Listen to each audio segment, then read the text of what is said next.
I shared our indie game project with you on this channel a year ago. Honestly, it's been a long time. Back then, there were only concepts and visual tests, and we knew the game needed a playable build for you to see it yourself.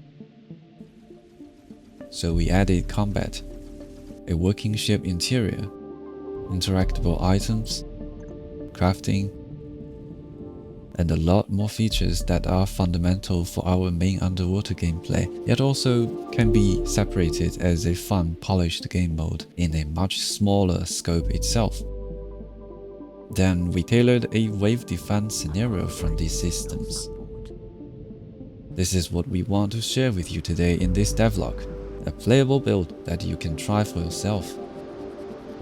I am Cheshire, an ordinary 2D art generalist, and this is Grey Knucklebean, our friendly programmer who made things come true. If you found our game development journey interesting, feel free to leave comments with questions you have. Whether you like to play indie games, make your own games just like us, or simply interested in the business side of things, consider joining our small Discord community where we chat and push new updates so you can see the project grow. Here is a scenario selection window we plan to finish, each relying on a new set of systems. Although most of them are unavailable at the moment, they will be unlocked one by one in future updates once completed. When we have most scenarios working, we combine them into a full game loop. This approach potentially allows us to show our game early and deliver a significantly more complex game compared to most indie titles.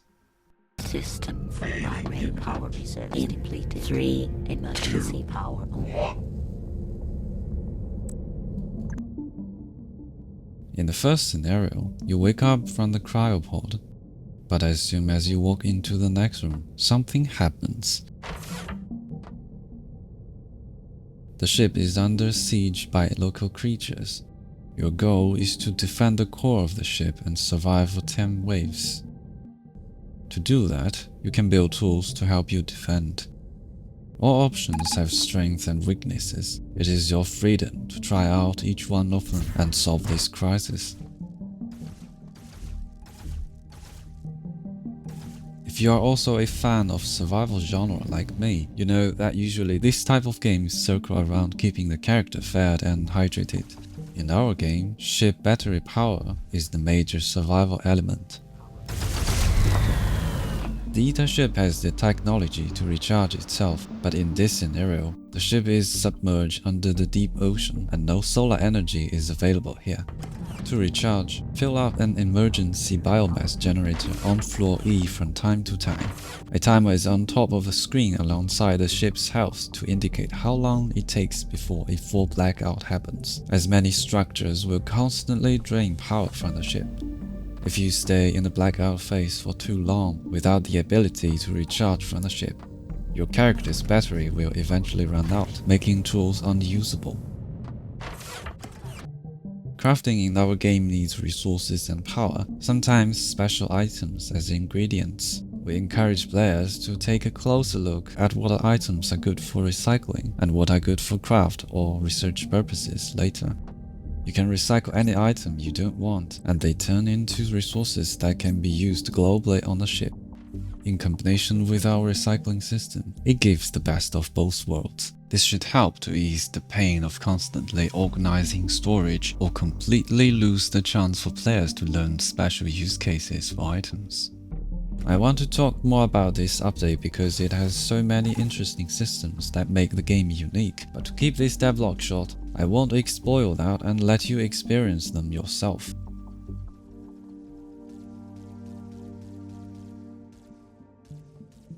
The vision is to build an underwater survival game, where you need to customize your ship to adapt to an alien world. We hope one day the game will allow players to navigate the ocean using the ship and explore underwater points of interest, experience random events, collect resources to upgrade and customize, and combat a variety of enemy factions alongside ally robots or player creations.